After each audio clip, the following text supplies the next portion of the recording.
Assalamualaikum warahmatullahi wabarakatuh. Alhamdulillahirabbil alamin wa binasta'inu ala umuri dunya waddin. Wassalatu wassalamu ala asyrafil anbiya'i wa imamil mursalin sayyidina wa habibina wa maulana Muhammadin. Rabbi shrah li sadri wa yassir li amri wahlul 'uqdatam min lisani yafqahu qawli, amma ba'd.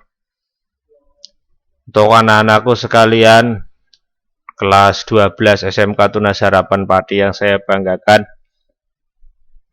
setelah kemarin kalian membaca dan menganalisis tajwid dari Quran Surat Ali Imran ayat 191 sampai 191, maka untuk pembelajaran daring minggu ini Pak Slamet akan membahas tentang arti perkata dan kandungan Quran Surat Ali Imran ayat 190 sampai 191. Untuk itu selalu niatkan untuk menuntut ilmu agar apa yang akan kalian peroleh bermanfaat di dunia dan akhirat. Dan selalu ikhlaskan hati, tingkatkan kesabaran agar mudah menerima apa yang akan saya sampaikan berikut ini. Ini adalah Quran Surat Ali Imran ayat 190-191.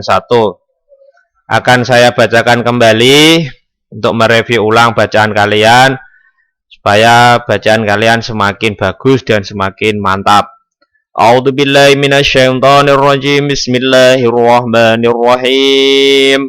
Inna fi khalqis samawati wal ardi wa ikhtilafil laili wan nahari la ayatin liulil albab alladzina yadhkuruna Allaha qiyaman wa qu'udan wa 'ala junubihim wa yatafakkaruna fi khalqis samawati wal ardi Rabbana ma khalaqta hadza batila subhanaka faqina 'adzabannar. Itu untuk review dari Quran Surat Ali Imran ayat 190-191. Sekarang adalah arti perkata dari Quran Surat Ali Imran. Terutama yang saya bahas adalah ayat 190, yang berikutnya nanti 191. Jadi yang pertama adalah inna. Inna ini memiliki arti sesungguhnya, fi khalqi dalam penciptaan, as-samawati langit, wal ardi dan bumi, wakhtilafi dan silih berganti atau dan pergantian, al-laili malam, wan nahari dan siang, la ayatin terdapat tanda-tanda kekuasaan atau kebesarannya Allah, liulil albabi atau liulil albab, bagi orang-orang yang berakal atau orang-orang yang berpikir atau orang-orang yang memiliki akal pikiran. Yang berikutnya ayat 191, alladzina, yaitu orang-orang yang banyak atau orang-orang banyak atau banyak orang, yadhkurunallaha, yang mengingat Allah, qiyaman pada waktu dia berdiri, wa qu'udan dan duduk, wa 'ala junubihim atau dalam keadaan berbaring, wa yatafakkaruna dan mereka memikirkan, fi khalqi tentang penciptaan as-samawati langit, wal ardi dan bumi. Setelah mereka mengamati itu semua, maka orang yang ulul albab itu pasti akan mengucapkan Rabbana, ya Allah atau ya Tuhan kami, ma khalaqta, tidaklah engkau menciptakan handa sesuatu ini, batilan yang ada di dunia ini, batilan itu dengan sia-sia. Setelah berdoa seperti itu, orang yang ulul albab itu pasti mengucapkan tasbih atau memuji Allah, subhanaka, maha suci engkau ya Allah, fakina, lindungilah kami, adzabannar, adzab dari azab atau siksaan, nari adalah neraka. Ini adalah arti perkata dari Quran Surat Ali Imran ayat 190-191. Ini arti secara panjangnya. Ini sesungguhnya dalam penciptaan langit dan bumi dan silih bergantinya malam dan siang terdapat tanda-tanda bagi orang yang berakal atau orang yang berpikir.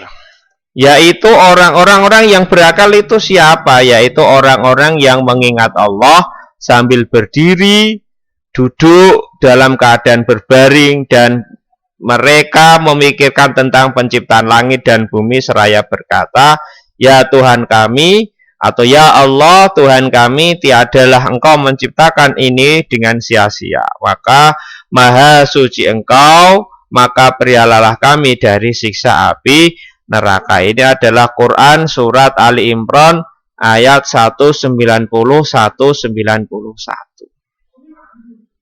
Semoga kalian bisa memahami dari arti perkata yang sudah saya sampaikan tadi. Yang berikutnya adalah kandungan dari Quran surat Ali Imran ayat 190-191. Yang pertama adalah, jadi kandungannya peristiwa proses penciptaan langit dan bumi itu termasuk tanda-tanda kebesaran Allah Subhanahu wa Ta'ala. Di dalamnya, di dalam bumi atau di antara langit dan bumi itu terdapat gunung-gunung, lautan yang amat luas, padang pasir, pepohonan, buah-buahan, hewan-hewan, dan lain sebagainya, makhluk-makhluk Allah yang diciptakan oleh Allah Subhanahu wa Ta'ala antara langit dan bumi itu merupakan bukti dari tanda-tanda atau kekuasaannya Allah Subhanahu wa Ta'ala. Jadi kekuasaannya Allah Subhanahu wa Ta'ala itu tidak ada orang yang bisa menghitungnya. Jadi kekuasaannya Allah itu amat besar. Makanya kalau orang yang pandai berpikir atau orang yang memiliki akal pikiran yang digunakan selalu untuk berpikir, pasti mereka akan memikirkan tentang ciptaan Allah Subhanahu wa Ta'ala sebelum memikirkan atau berpikir tentang Allah itu sendiri. Makanya Imam Al-Ghazali itu mengatakan, apabila engkau itu ingin mengetahui Allah atau Rabbmu, maka ketahuilah diri sendiri. Jadi sebelum kita mengetahui Allah, maka kita disuruh mengetahui ciptaan-ciptaannya. Nah, niscaya nanti ketika kita mempelajari tentang ciptaan-ciptaan Allah, maka kita akan mengenal dengan Tuhan kita atau dengan Allah Subhanahu wa Ta'ala. Setelah kita seperti itu, maka keimanan dan ketakwaan kita otomatis akan bertambah secara otomatis. Contoh kekuasaannya Allah lagi adalah kejadian bergantinya antara siang dan malam. Dalam kehidupan ini juga termasuk tanda-tanda dari kebesarannya Allah Subhanahu wa Ta'ala. Jadi antara siang dan malam, malam dan siang, musim penghujan, musim kemarau, itu semuanya adalah bentuk dari kekuasaannya Allah Subhanahu wa Ta'ala yang jarang dipikirkan oleh umat manusia pada akhir zaman seperti ini. Makanya sebagai siswa, kalau kita ingin mempelajari tentang kekuasaannya Gusti Allah, seberapa besar kuasanya Allah, maka pelajarilah apa-apa yang sudah diciptakan oleh Allah di dunia ini. Hanyalah orang-orang yang termasuk ulul albab yang mengetahui tanda-tanda kebesarannya Allah Subhanahu wa Ta'ala. Lewat apa? Peristiwa penciptaan langit dan bumi serta bergantinya siang dan malam. Berarti ayat ini aslinya itu menyindir kita semua. Berarti kalau ada orang yang tidak bisa tidak bisa berpikir atau tidak pernah memikirkan tentang penciptaan langit dan bumi serta silih bergantinya siang dan malam, kita itu tidak tergolong orang-orang yang berpikir atau ulul albab atau orang-orang yang tidak memiliki akal pikiran. Aslinya ayat ini tuh menyindir manusia. Jadi kok sampai ada orang yang tidak mengetahui Allah Subhanahu wa Ta'ala, itu berarti sungguh terlalu orang itu tidak pernah menggunakan akal pikirannya. Berarti akal pikirannya itu tidak pernah digunakan memikirkan akhirat, tetapi digunakan memikirkan perkara-perkara dunia saja. Makanya di sini ulul albab, orang-orang diartikan orang-orang yang berpikir. Berarti yang tidak pernah mengenal Allah, berarti mereka itu adalah orang-orang yang tidak mau berpikir. Nah, ini adalah ulul albab, dijelaskan dengan lengkap ini.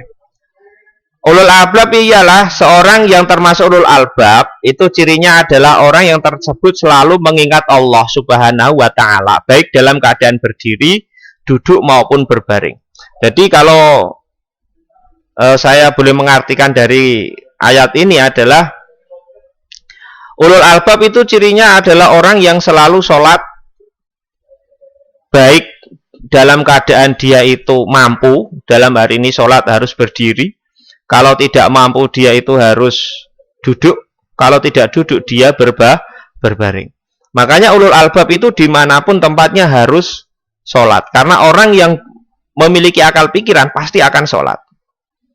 Makanya orang itu kalau sholat pasti pikirannya itu akan cerdas. Makanya apabila ada orang yang sering sholat tapi kok tidak cerdas, itu perlu dipertanyakan kualitas sholatnya.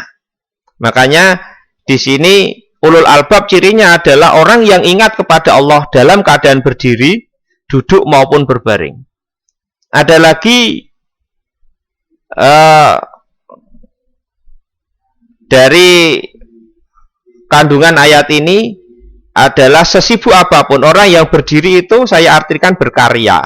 Jadi ulul albab itu sesibuk apapun dia, itu pasti dia itu akan ingat kepada Allah Subhanahu wa ta'ala. Dia pasti akan ingat sesibuk apapun.